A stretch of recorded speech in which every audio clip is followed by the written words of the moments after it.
Boa noite, caros ouvintes. Estamos começando nesta terça-feira, dia 3 de fevereiro de 2026, em nome do Pai, do Filho e do Espírito Santo, o programa Kairos Tempo de Graça, de número 1024. Eu sou Paulo Miziaro e ficaremos juntos até às 9h30 da noite nos 1.600 kHz aí da Rádio 9 de Julho. Nos trabalhos técnicos, o meu amigo o monstro Michel Silva, olha ele aí, grande Michel Silva. Isso, estamos começando, quero agradecer demais a Paróquia Nacional do Brasil e quero agradecer a cada um de vocês que fazem desse programa. O monstro me mandou mensagens até o dia 20, então deixa eu agradecer aqui o Carcará, que eu conversei com ele na aula passada. O Fernando Luiz de Oliveira Fonseca, boa noite, estou sempre na escuta, bom programa, muito obrigado. Cilinha, deixa eu aumentar aqui que eu não estou enxergando. Celinha Sliax, espero que eu tenha falado certo. Boa noite, escuto toda a noite e não perco um programa Kairos, gratidão, obrigado Celinha, do fundo do meu coração, muito bem-vinda sempre com a gente. Sérgio Jimenez, Marlene dos Reis, Angelina Lima, que bom, né?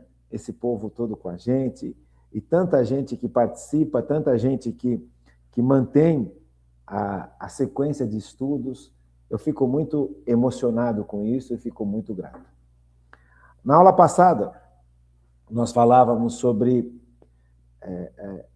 a realidade de viver as virtudes na nossa vida, na vida de comunidade e na vida de sociedade.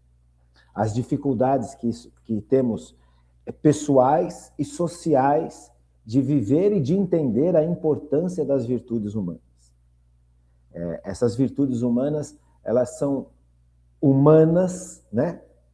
Porque elas são comuns a todos nós. Todos nós temos essas capacidades, podemos desenvolver esses hábitos bons. Todos nós, sem exceção. No mundo inteiro e em todos os lugares, em todos os tempos. E essas virtudes, esses hábitos, são bem-vindos em qualquer lugar e em qualquer tempo. Por isso que chamam-se virtudes humanas, porque são hábitos humanos que todos nós podemos aprender e desenvolver, porque está dentro da gente, em qualquer pessoa, de qualquer lugar do mundo e em qualquer época. Há 10 mil anos atrás, uma pessoa correta, uma pessoa forte, uma pessoa corajosa, uma pessoa honesta era bem vista. Assim como hoje, assim como daqui 10 mil anos. Então, isso é comum ao bem da humanidade. Você percebe? Então, por isso que se chama virtudes humanas. E São Tomás de Aquino, essas aulas todas que nós estamos estudando, elas estão muito baseadas no que São Tomás de Aquino ensinou. Isso é super importante, porque nós estamos dentro da igreja, nós estamos aprendendo sobre o catecismo da Igreja Católica.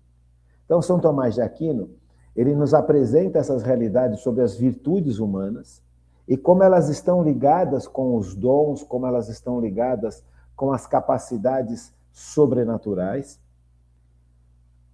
E ele fala uma coisa que é muito lindo, que tanto as virtudes humanas quanto a nossa capacidade humana de razão e de vontade estão nas nossas almas. Olha que coisa interessante. Veja, a nossa alma, o ser humano é corpo e alma espiritual. Nós já falamos isso, já explicamos inclusive isso também no nosso resumo, nesse resumo que nós estamos fazendo de pontos que são importantes. Por que nós estamos fazendo esse resumo? Não foi só porque mudou o horário do programa.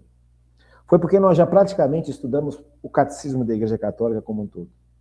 E os próximos passos de estudo que nós vamos ter daqui para frente, tanto a vida de oração, como nós já começamos a estudar lá atrás, né? Como a história da igreja, nós vamos precisar ter muito claro esses pontos que nós estamos estudando nesse resumo. Quando nós estivermos estudando, por exemplo, as heresias dos primeiros séculos, heresias são ideias ou conceitos que são apresentados que têm uma aparência de correção, mas não são, que vão contra aquilo que Deus ensinou. Então, são ensinos que têm uma aparência de serem bons, mas não são, porque vão contra algo do que Jesus ensinou. Só que muitas vezes a gente não percebe isso. Então, quando, por exemplo, chega alguém e fala, olha, Jesus não era verdadeiro homem. Jesus era só uma imagem de um homem.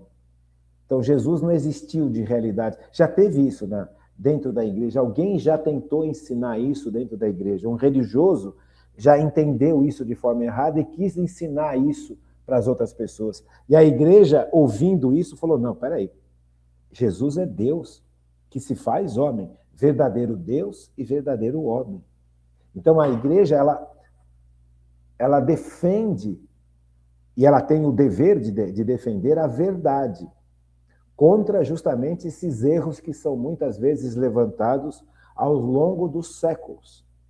Então, é por isso que é importante estudar a história da igreja. Mas se você vai estudar a história da igreja e não sabe coisas que são básicas, ou esqueceu coisas que são básicas, por exemplo, as virtudes, como as virtudes humanas e as virtudes teologais são importantes na história da igreja. Veja, os santos e as santas, os doutores da igreja, são pessoas que viveram essas virtudes, que lutaram por viver essas virtudes humanas junto com a graça de Deus.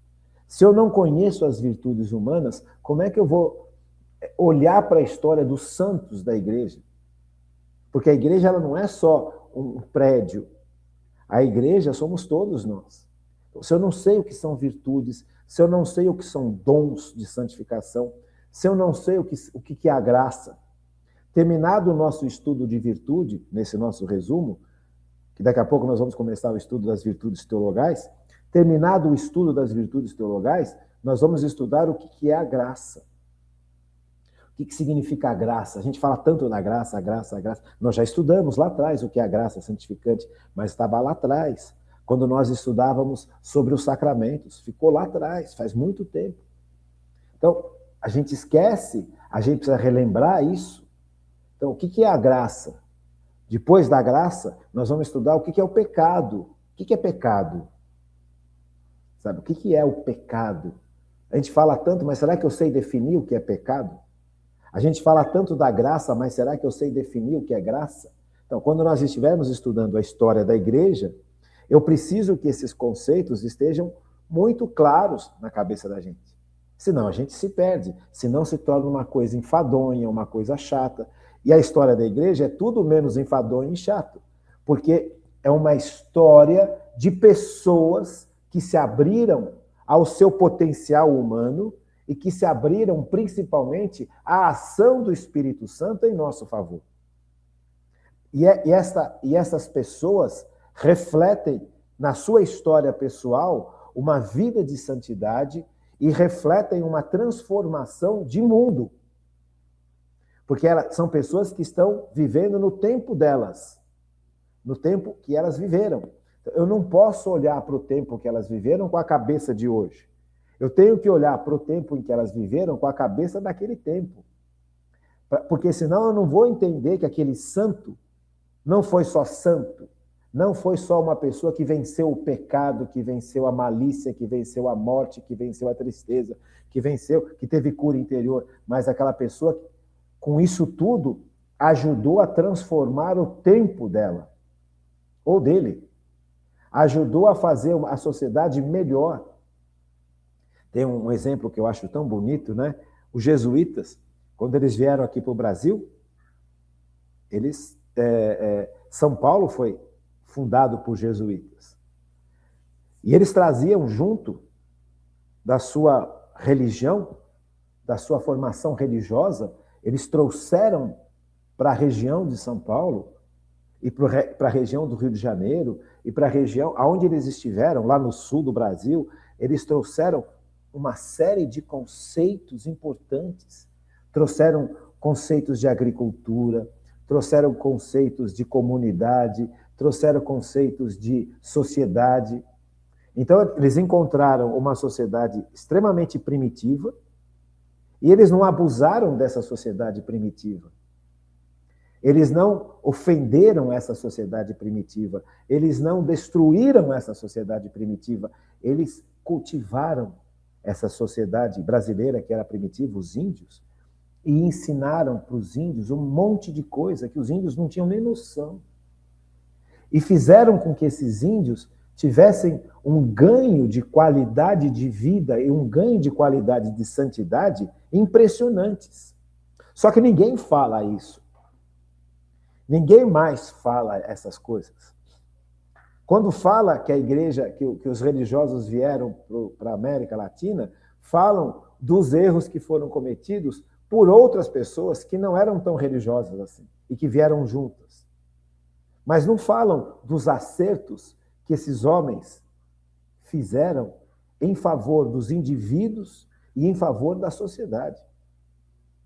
Você percebe? Então, compreender a história da igreja não é só compreender a história de grupos, é compreender a nossa própria realidade, porque a sociedade ela é transformada pelos santos, ela é refeita pelos santos. Então, se eu não sei o que é uma virtude humana, se eu não sei o que é uma virtude de fortaleza, se eu não sei o que é uma virtude de temperança, se eu não sei o que é uma virtude de justiça, veja, o que os jesuítas fizeram no Brasil, quando eles vieram e encontraram esses índios, essas várias tribos de índios, eles respeitavam a cultura dos índios. Eles não destruíram a cultura dos índios. Tanto é que os primeiros jesuítas, os que fundaram São Paulo, Anchieta e tudo mais, eles conseguiram compreender a língua tupi-guarani e escreveram um dicionário de tupi-guarani. Eles ensinaram o tupi-guarani para os índios, ensinaram a escrever e ensinaram o português, ensinaram um pouco de latim. Veja, a formação deles em favor daquelas pessoas foi uma coisa assim brilhante. Foi maravilhoso. Entender essas coisas é super importante. Agora, se eu não sei o que é justiça, se eu tenho uma cabeça onde só vejo injustiças, como é que faz? Eu não vou compreender de forma adequada a realidade. Você compreende? Então, é necessário que eu aprenda essas coisas. O que é a graça santificante? O que a graça santificante faz em mim? E o que, através da graça santificante que já agiu em mim, eu sou capaz de agir em relação à minha família, agir em relação à comunidade da igreja que eu pertenço e agir em favor da sociedade. Se eu não compreendo essas coisas, eu não compreendo história. Eu vou só ouvir narrativas de grupos que têm interesse de destruir a verdade para propor uma sociedade sem Deus. Então, se eu não tenho o conjunto do conhecimento, eu estou sendo manipulado facilmente. Porque basta um professor titular, não sei de onde, chegar e falar que os jesuítas destruíram os índios, que todo mundo acredita. E é mentira deslavada.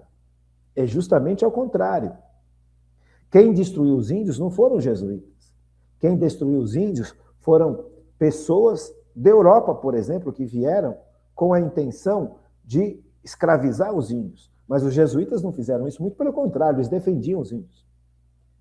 E esse professor de história, ele muitas vezes esquece que entre as tribos indígenas haviam guerras brutais.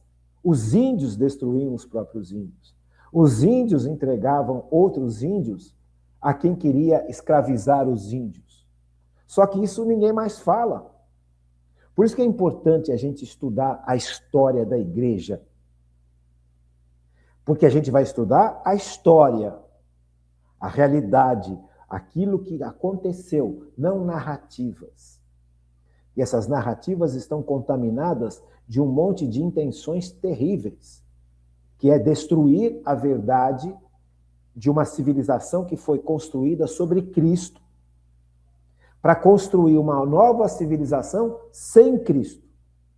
Por isso, a importância de estudar a história da igreja. Mas como é que eu vou estudar a história da igreja se eu não sei quais são os dons de santificação, se eu não sei quais são as virtudes humanas, se eu não sei por que virtude humana existe, para que virtude humana existe, se eu não sei se os dons de santificação, como agem nas virtudes humanas? Como é que, por exemplo, o dom da fortaleza, que é uma virtude, que é um dom sobrenatural que nós recebemos no nosso batismo, vai agir na virtude da fortaleza, que é uma realidade humana? Percebe? Quando nós somos batizados, nós recebemos os dons de Deus, os 7 dons de santificação. Você lembra? Nós já estudamos os 7 dons de santificação. Vamos terminar, quando nós estivermos estudando, terminarmos de estudar as 3 virtudes teologais, que nós vamos começar hoje, nós vamos estudar como é que os dons de santificação que nós recebemos no nosso batismo, que é algo sobrenatural, que é algo que Deus nos dá, age em favor das virtudes humanas. Então, como o dom da fortaleza, que é um dom sobrenatural, é uma força sobrenatural que me é dada por Deus, age na minha fortaleza humana, nesta virtude humana que eu posso desenvolver, nesse hábito humano que eu posso desenvolver. Qual que é o hábito? O que é a virtude da fortaleza? Nós já estudamos. Agora, como é que o dom da fortaleza, que é uma capacidade sobrenatural, age na minha virtude humana de fortaleza? Como é que o dom da sabedoria age na virtude da justiça? O dom da sabedoria vem do alto, mas a justiça humana é humana. Como é que o dom sobrenatural da sabedoria vai agir na minha virtude humana da justiça? Então, eu preciso compreender este cenário todo, eu preciso compreender a ação da graça santificante que vem junto com os dons. É uma realidade, a graça santificante é uma realidade e os dons é outra realidade. Os dois estão agindo em nós, se nós permitirmos e se nós nos abrirmos aos sacramentos. Mas vão agir aonde? Vão agir dentro da gente, na nossa alma. Porque é na nossa alma que se encontra as capacidades humanas de razão, de vontade e as virtudes humanas. Veja, isso é muito importante. Isso é muito importante. Quer dizer, eu descobri que o ser humano é corpo e alma espiritual, é uma descoberta descomunal. E as pessoas não têm mais a menor noção disso. As pessoas acham que o ser humano é muito parecido com os bichinhos. E não é. Os bichinhos, eles agem a partir de uma capacidade que hoje eles chamam de, falam inteligência. Não é inteligência, é instinto. Inteligência verdadeira vem da razão. E a razão age na nossa alma. E a alma que age na nossa inteligência. É por isso que a gente precisa entender essas coisas todas. Senão a gente nunca vai compreender as verdades que Deus revelou. Nós vamos continuar vivendo como o mundo de hoje quer que a gente viva. Então, o ser humano, ele é capaz de dizer não. O bicho, não. O bicho não é capaz de dizer não. O cachorro, ele não é capaz de dizer não para ele. Se ele percebe que a cadela está no cio, enquanto ele não cruzar com a cadela, ele não sossega. Mas a partir do momento que ele cruzou com a cadela, e a cadela acabou o cio da cadela, pronto. Mas o ser humano, ele não vive em função do cio da fêmea. Percebe que isso é algo absolutamente animal? O ser humano, ele é capaz de enxergar na mulher, o homem é capaz de enxergar na mulher e vice-versa, não só aquele objeto que o instinto está me pedindo. Ele é capaz de enxergar na mulher um ser humano. Ele é capaz de enxergar na mulher alguém com sentimentos, alguém com coração, alguém com amor, alguém, sabe? vai muito além. Alguém que não está preparada ainda para uma relação sexual, que carrega um monte de tristeza, carrega um monte de angústias, carrega um monte de complexos. Isso tudo precisa ser curado, refeito, para que quando houver uma relação sexual lícita, abençoada por Deus, essa relação sexual seja plena, em todos os sentidos. Mas uma mulher que está mergulhada em traumas, em angústias, em revoltas, em um caos interior, a relação sexual com essa mulher pode até ter prazer, mas vai fazer mal para todo mundo, lá na frente. Porque essa pessoa não está adequada, preparada adequadamente para viver a responsabilidade que vem junto com a relação sexual. Você está invadindo o universo de um outro ser humano. E, além disso, você está abrindo a possibilidade da existência de filhos. Como é que um casal que está completamente desajustado pessoalmente pode ter competência de criar filhos? Não tem como. Por isso que nós vivemos essa draga que o mundo está. Porque eles estão reduzindo a sexualidade ao instinto, ao prazer. O ser humano é capaz de perceber tudo isso e muito mais e falar, não, não é hora. Não é hora, nós precisamos ser curados juntos. E aonde nós vamos ser curados? Na igreja, nos sacramentos, na vida de oração, na ação do Espírito Santo. E quando nós estivermos mais plenos, nós poderemos unir-nos mais plenos com Deus. E aí sim, eu estarei pronto e ela estará pronta para uma vida sexual muito mais plena. Mas isso é racional. Isto não é instintivo. Quantos homens vão para um casamento sem ter a menor condição humana de serem maridos, porque ainda estão com a cabeça na vida do mundo? Ainda têm a mentalidade do pecado, ainda estão olhando o ser humano como uma coisa, como um objeto, uma pessoa egoísta, fechado em si mesmo, preso aos seus prazeres, preso ao seu orgulho, à sua vaidade, à sua prepotência. Como é que essa criatura pode formar outros seres humanos, criar outros seres humanos, se essa criatura está deformada? O pecado deformou essa criatura. Veja, então, como é que eu vou aprender o parâmetro do que é certo se eu não sei os mandamentos, se eu não sei as virtudes, se eu não sei os dons de santificação, se eu não sei quem eu sou? Eu não sou um bicho. E hoje a sociedade quer nos igualar aos bichos. Nada contra os bichinhos, mas bichinho é bichinho. Eu tenho uma capacidade que o bichinho não tem. Eu tenho a capacidade de entender coisas que o bichinho nunca vai passar pela cabecinha dele entender. Ele nem sabe quem ele é.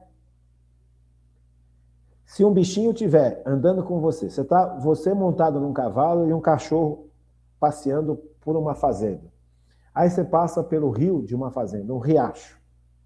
E aí no cantinho direito do riacho, você vai ver que tem uma pedra douradinha, que é um metal. Você vai olhar para aquilo, aquilo vai te chamar a atenção. Enquanto você não descobrir que metal é aquele, você não sossega. Agora, o cavalo que você está montado vai olhar para aquilo, vai enxergar, está nem aí, vai continuar a trilha dele. O cachorro que está do seu lado, junto com o cavalo, vai cheirar aquilo, não é comida, e ele vai seguir. O cachorro não quer saber o que é aquilo não interessa para o cachorro. Ele nem sabe que ele é cachorro. O cavalo nem sabe que ele é cavalo. Percebe? Então, existe aqui uma diferença imensa. Nós precisamos viver como seres humanos. Alma espiritual não é só a capacidade humana de razão e de vontade, é a capacidade de Deus estar dentro de mim, de Deus iluminar a minha inteligência, de Deus fortalecer a minha força, de Deus santificar os meus atos, do Espírito Santo dirigir as minhas decisões.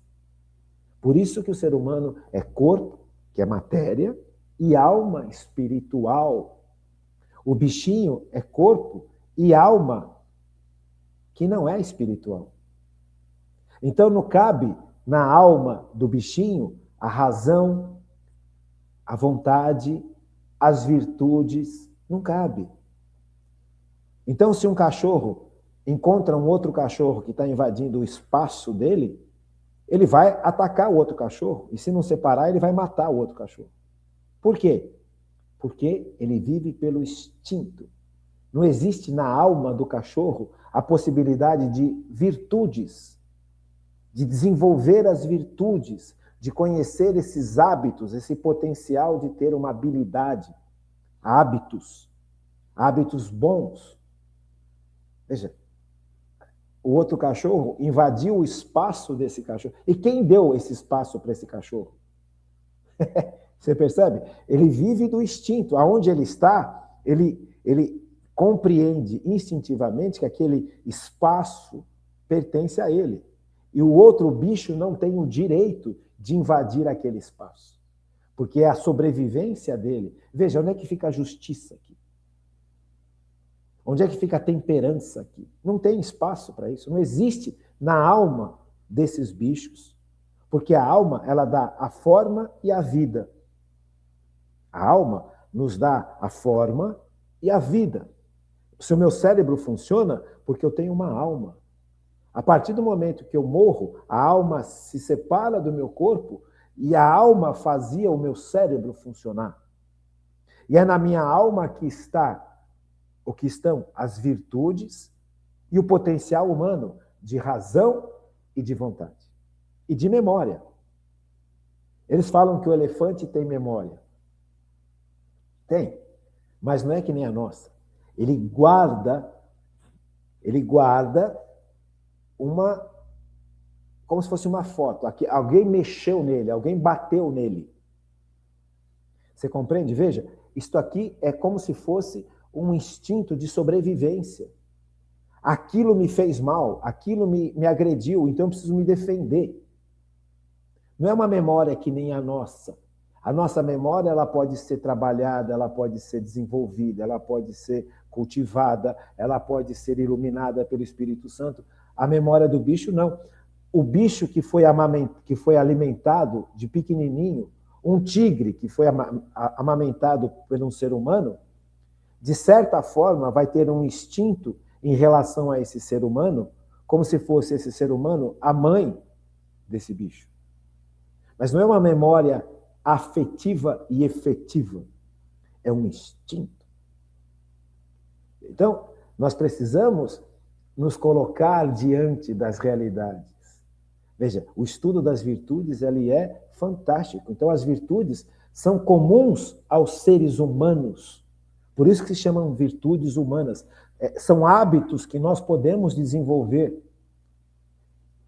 Veja, aquelas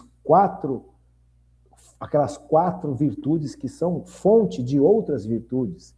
Você pega, por exemplo, a virtude da prudência, a virtude da justiça, a virtude da fortaleza, a virtude da temperança. Veja, essas virtudes todas são mães de um monte de outras virtudes. Tudo isso nós temos. O bicho não tem. Onde é que está a prudência do bicho? Você percebe? O bichinho está com fome. Você vê lá, você vê qualquer animalzinho, quando ele está com fome, oh, meu amigo, não tem prudência nenhuma. Aonde ele vê a comida, ele vai. Ele não vai pensar, mas será que esse aqui é o melhor caminho para eu ir? Será que eu vou me dar bem se eu atacar esse outro bicho?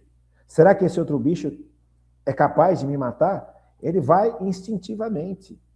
E ele pode ir instintivamente escondido, ou ele pode ir instintivamente correndo. Você percebe? Mas é instintivo. Ele não é prudente. Eu não sei se você já viu. Aqueles... Isso está na internet. Como é que chama aquele bicho que parece jacaré, mas não é? Oh, meu Deus, me deu branco agora. O dragão de Komodo, aquele animal, ele é um animal muito, muito pesado e muito bruto. O que ele vê, ele come. Esse tipo de bicho. Chama dragão de Komodo, eu esqueci o gênero dele, daqui a pouco eu me lembro. Então eu estava vendo uma vez na internet, ele estava caminhando em direção, e a boca dele é muito contaminada, se ele morde alguém, ele contamina esse bicho, o bicho fica fraco, ele vai lá e come o bicho. Esse bicho viu um peixe elétrico que estava no rasinho, e estava preso no rasinho. Esse dragão de Komodo viu o bicho que estava preso e foi comer. E quando ele mordeu, ele tomou uma descarga elétrica que ele morreu. Aonde é que está nesse dragão de Komodo a prudência? Aonde é que está nesse dragão de Komodo a inteligência de perceber, não devo fazer isso? Esse bicho não serve. Morreu. Tomou uma carga elétrica que morreu. Entende? Então, essas capacidades humanas são só humanas. A gente não pode querer enxergar os bichos com essas capacidades, que é o que o mundo quer fazer com a gente hoje. Por quê? O mundo quer que a gente pense que nós somos que nem os bichos, que nós não temos razão, que nós não temos capacidade de questionar e obter resposta, nós não temos capacidade de entender como são as coisas. A abelha, ela faz a caixinha dela de uma forma linda, instintivamente. Mas a caixa de abelha, quando você abre lá a caixa de marimbondo, a caixa de abelha, é igual desde o começo dos tempos. E quando o mundo terminar, a caixa de abelha vai ser igual. A abelha não muda a forma da caixa dela, porque é instintiva. Então isso não é inteligência, isso é instinto de sobrevivência. A alma da abelha permite que ela faça isso. Mas a nossa alma permite que a gente faça muito mais. E aqui entra uma parte que eu acho muito linda, que vem junto das virtudes humanas, as virtudes teologais. Existe uma diferença imensa entre virtudes humanas e virtudes teologais. As virtudes humanas, como o nome diz, são humanas. E as virtudes teologais são capacidades que nos vêm de Deus. Não é um desenvolvimento humano. Não depende do meu esforço. Depende de eu me aproximar de Cristo. Então, as virtudes humanas são capacidades que nos vêm de Deus, que agem de uma forma muito forte e muito bonita nas virtudes humanas. As virtudes teologais vêm de Deus, as virtudes teologais vêm de Deus e agem e podem agir de uma forma muito linda nas nossas virtudes humanas. Tá bom? Vamos fazer um intervalo e no segundo bloco do programa, a gente vai começar a mergulhar nas virtudes teologais: fé, esperança e caridade. Vamos lá. Vamos fazer uma paradinha. Então, vamos voltar. As virtudes humanas são hábitos que nós conseguimos humanamente desenvolver, que precisam, sim, para serem mais plenos, da graça de Deus. Pois que nós estudarmos virtudes, vamos estudar o que é graça. Mas as virtudes humanas, elas também são ajudadas não só pela presença do Espírito Santo dentro de mim, não só pela graça santificante que eu recebo no batismo, mas também as virtudes humanas são ajudadas por uma força superior que Deus nos dá quando somos batizados, que são as virtudes teologais: fé, esperança e caridade. Vamos ver o que o Catecismo da Igreja Católica fala sobre as virtudes teologais. Vamos aqui, que é muito importante. Essas 3 virtudes teologais são importantíssimas. E nós vamos compreender no final do nosso estudo sobre as virtudes teologais como que as virtudes teologais agem sobre as virtudes humanas. Então, elas não são humanas, elas são coisas, capacidades de Deus que Deus nos dá no nosso batismo. Ninguém nasce com fé, ninguém nasce com essa esperança sobrenatural e ninguém nasce com o amor de Deus. O amor humano é muito fraco, a esperança humana é fraquíssima e fé o ser humano, no sentido teológico, não tem. Eu posso acreditar que o meu pai me ama. Eu posso acreditar que a escola é boa. Eu posso acreditar que eu vou ser capaz de me desenvolver como ser humano para realizar uma profissão. Isso são capacidades humanas. Mas a fé verdadeira, a esperança verdadeira e o amor verdadeiro nos chegam de Deus. Então, veja, aqui é algo muito importante. Esses conceitos que nós teremos de agora em diante já deixam de ser humanos e passam a ser sobrenaturais que agem na nossa natureza, que agem nas nossas capacidades, se assim nós permitirmos. Porque Deus não invade, Deus não impõe, Deus convida, Deus oferece, Deus doa. A graça é dada. As virtudes teologais são dadas. Os dons de santificação são dados por Deus. Fazem parte da nossa natureza. Nós nascemos de novo no nosso batismo. Ou seja, nós recebemos um organismo novo que vem de Deus, que age no nosso organismo, no nosso ser. Só que age como semente. Isso precisa crescer. Lindo, né? Então vamos ver o que o Catecismo da Igreja Católica fala.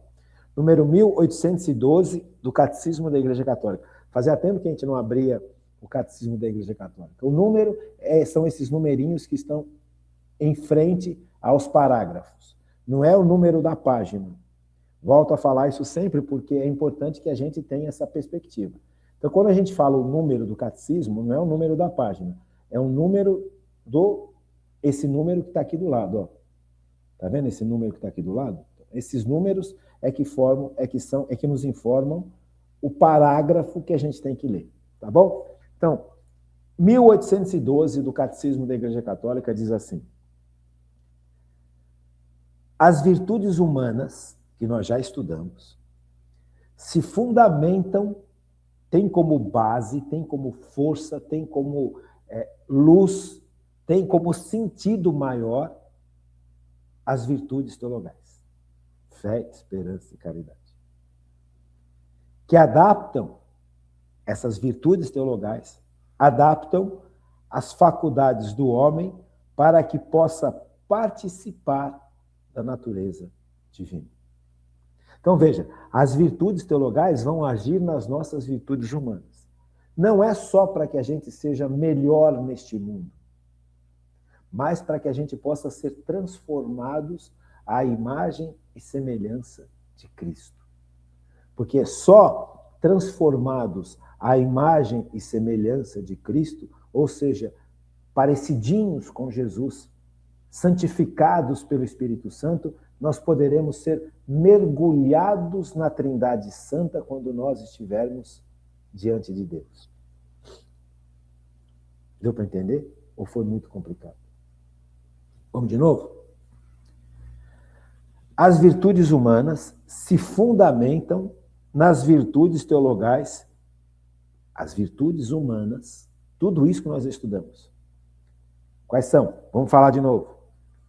Prudência, justiça, fortaleza e temperança. Dessas 4 virtudes cardeais, nós temos mais outras dezenas de virtudes humanas. Então, por exemplo, a justiça, a virtude cardeal, a virtude humana da justiça, é mãe, por exemplo, da virtude humana da religião, que é o nosso dever de adorar a Deus de forma pública, de forma comunitária e de forma pessoal. Então, a religião, a virtude da religião, ela é filha da virtude cardial da justiça. Você percebe? Mas agora, a virtude da religião só faz sentido se a virtude teologal da fé iluminar a minha inteligência. Se eu conseguir entender que existe Deus e que é importante eu obedecer esse Deus e viver para esse Deus. E aí a virtude humana da religião passa a fazer sentido. Por isso que as virtudes teologais vão basear as virtudes humanas. Deu para entender? Com exemplo, acho que fica mais fácil, né? Então, por exemplo, a virtude da justiça. A virtude da justiça. O que é justiça? Justiça é você afrontar dificuldades e suportar dificuldades. Afrontar. Em vez de fugir da dificuldade, eu afronto. Eu vou lá e enfrento. Mas esse enfrentamento vai exigir de mim constância. Percebe? Constância. Não basta só dar a primeira pancada, eu preciso suportar aquela situação durante anos. Você percebe? Então, é virtude humana. Todos nós temos essa capacidade de, curados por dentro, de afrontar as dificuldades. Mas se eu estou sob o complexo de inferioridade, eu tenho medo de afrontar as dificuldades. Você percebe? A virtude da esperança, teologal da esperança, me garante que Deus cuida de mim. Que Deus me cura. Percebe?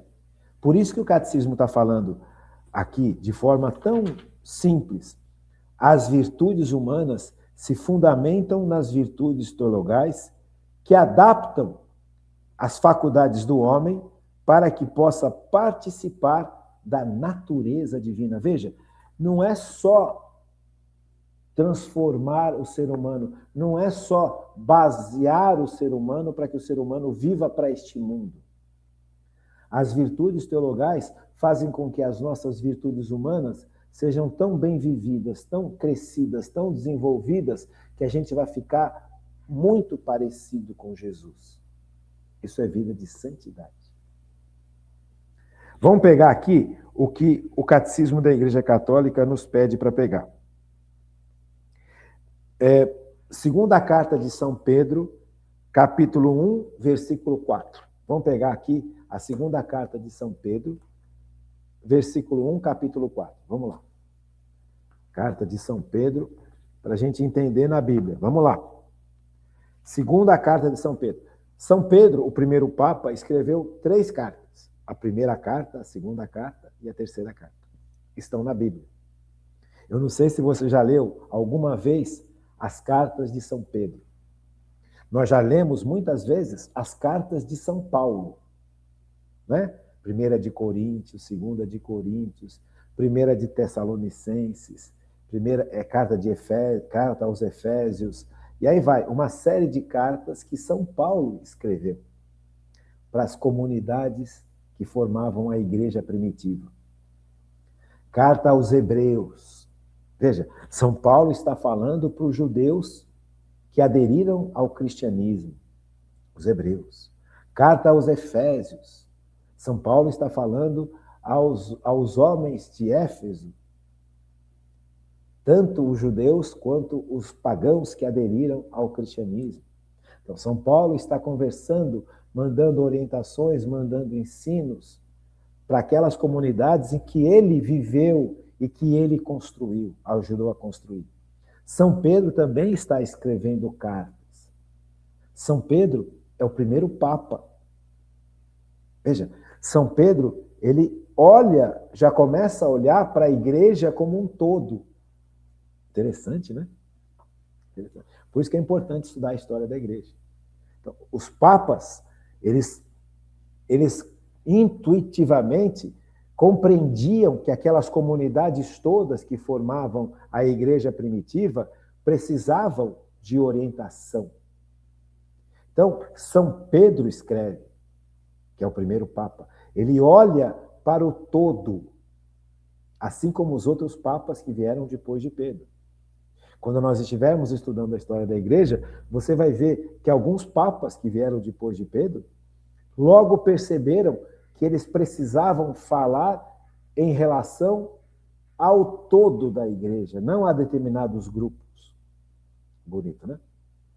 Então, São Pedro aqui, na sua segunda carta, na segunda epístola de São Pedro, diz assim, capítulo 1, versículo 4. Pelas virtudes, temos entrado na posse das maiores e mais preciosas promessas. Veja, pelas virtudes humanas. Por elas temos entrado na posse das maiores e mais preciosas promessas, a fim de tornar-vos, por este meio, participantes da natureza divina. Nós não somos chamados só a melhorar como homens, nós somos chamados a participar da própria natureza de Deus. A nossa natureza humana é completamente diferente da natureza de Deus. Mas para eu poder participar, como eu sou filho de Deus, no meu batismo eu me torno filho de Deus. O filho de Deus, para ser verdadeiramente filho de Deus, precisa participar da natureza de Deus. Então Deus derrama a natureza dele sobre nós, como sementes. Então as virtudes humanas, elas não são só capacidades e habilidades humanas que nós desenvolvemos para bem viver neste mundo. São também e principalmente a forma como que Deus vai nos deificando, vai nos tornando parecidinhos com Jesus Cristo. Gente, dá para entender a importância disso? Será que eu consigo passar para você e eu mesmo consigo entender a grandeza e a importância disso? Veja, a minha natureza é diferente da natureza da pedra. Pedra é pedra.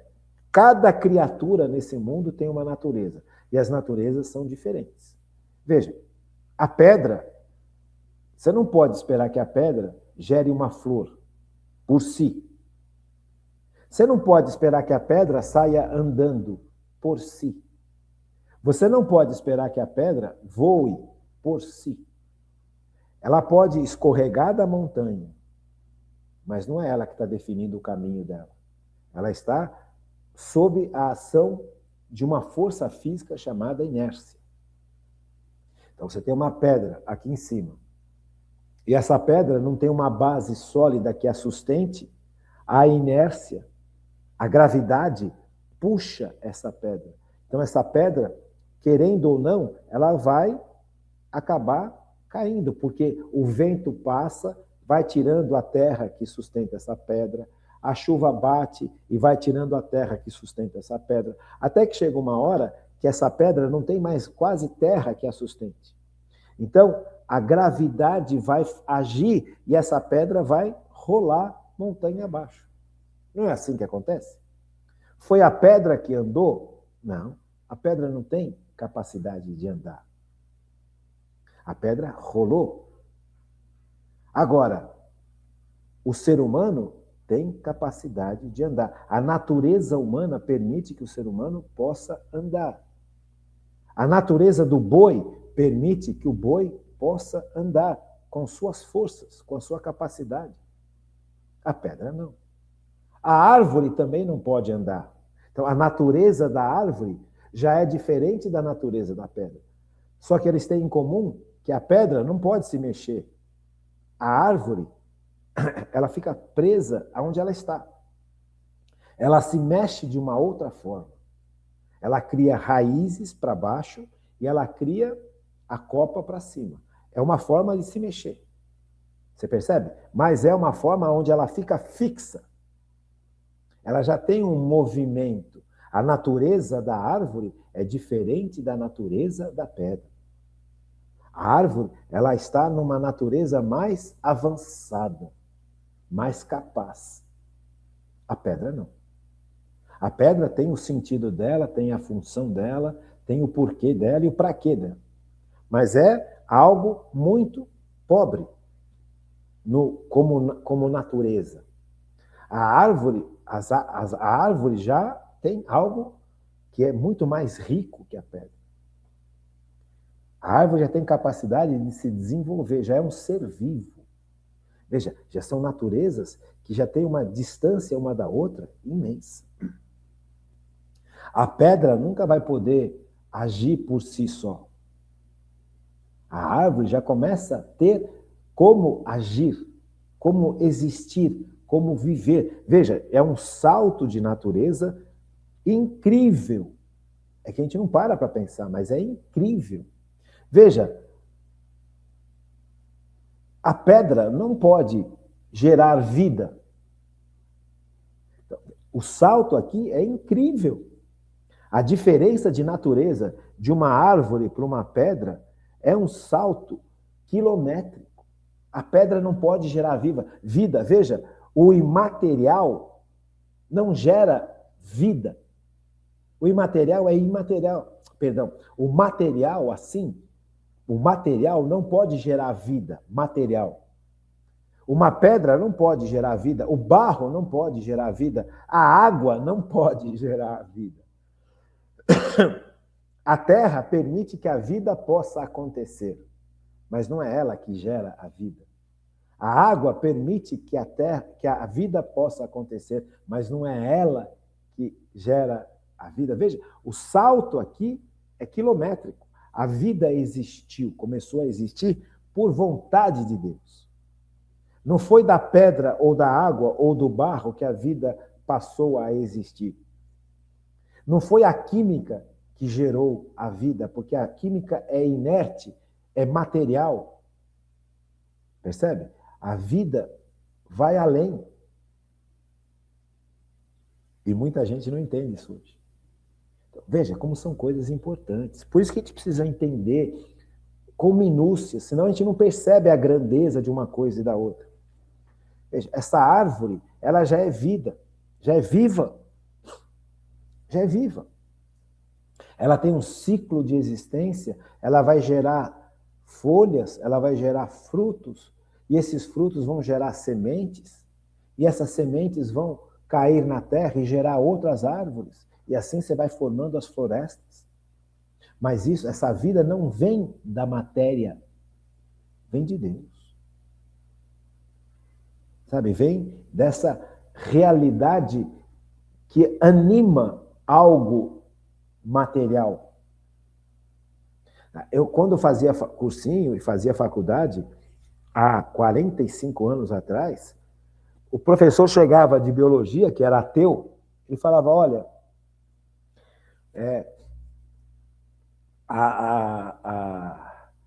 a vida surgiu da matéria. Eu ouvia aquilo e falava, mas esse cara é tão inteligente, esse cara é tão formado, esse cara é tão bem formado.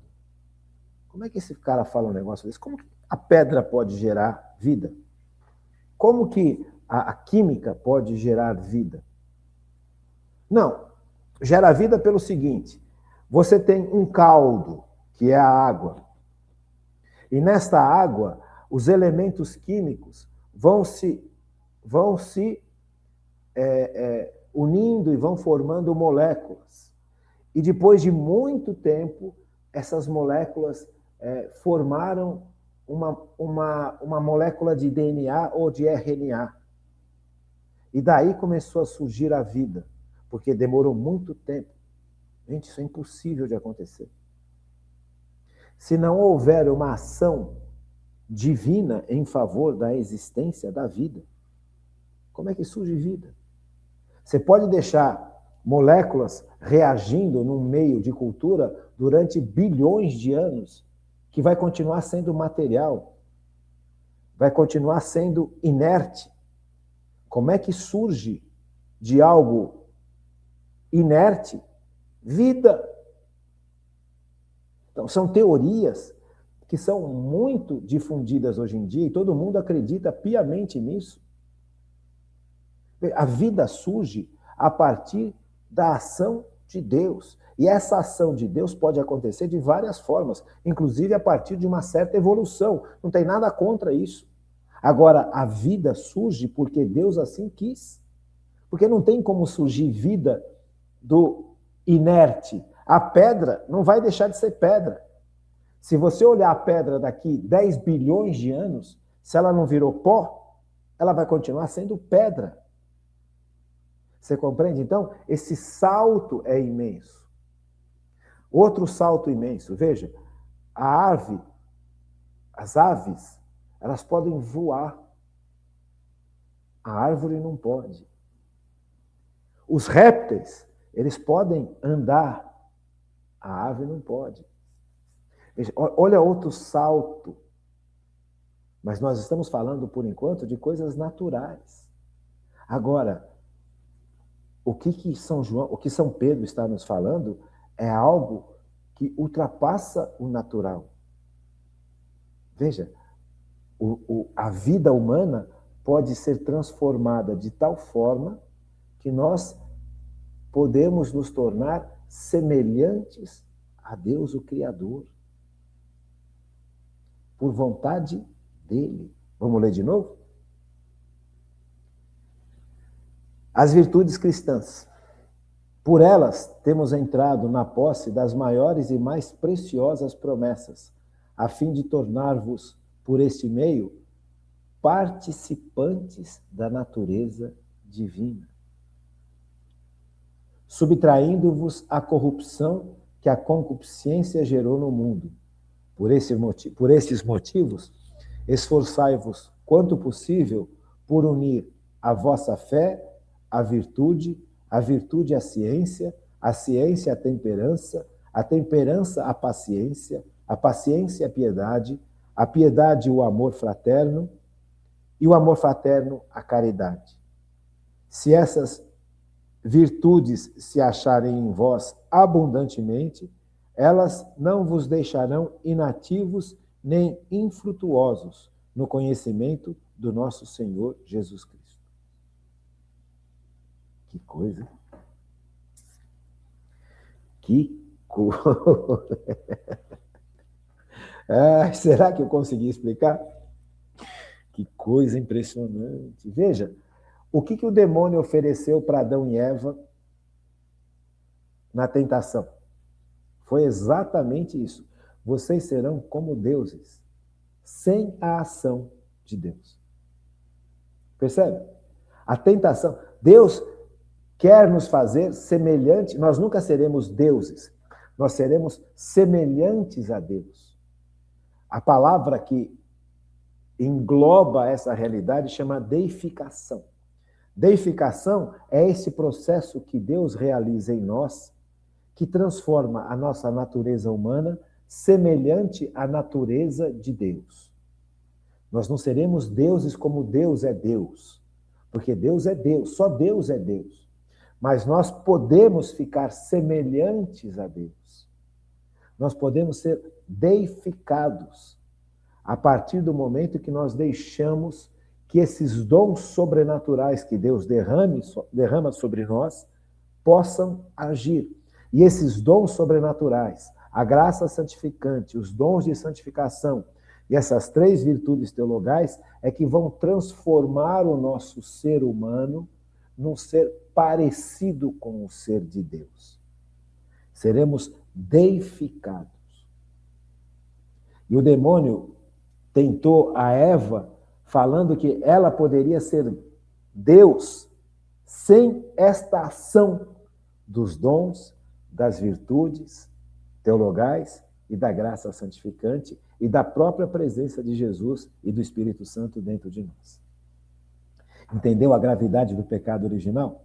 Então, o pecado original, o demônio está oferecendo para a humanidade ser semelhante a Deus, que só Deus pode fazer essa obra em nós, porque a nossa natureza é totalmente diferente da natureza de Deus. Só Deus pode agir em nosso favor de tal forma que nós vamos sendo transformados cada vez mais parecidinhos com Jesus Cristo.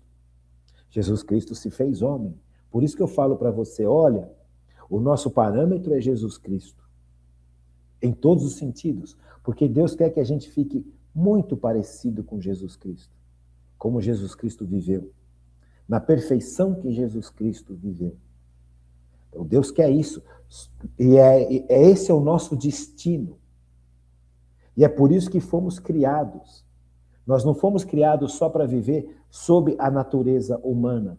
Nós fomos criados para que a nossa natureza humana, que é maior que todas as outras naturezas que existem no mundo, no universo, possa ser trabalhada de tal forma pelo poder de Deus que a nossa natureza se transforme semelhante à natureza de Deus. Por isso que Deus pega algo que é dele e nos dá, por puro amor. Por isso que é importante a gente entender a virtude humana da humildade. Por isso que eu fiquei tanto tempo com você estudando sobre virtude da humildade. Muito mais do que nós estudamos sobre fortaleza, sobre justiça, sobre temperança e sobre prudência. E todas as outras justiças que vêm dessas quatro. E todas as outras virtudes que vêm dessas quatro.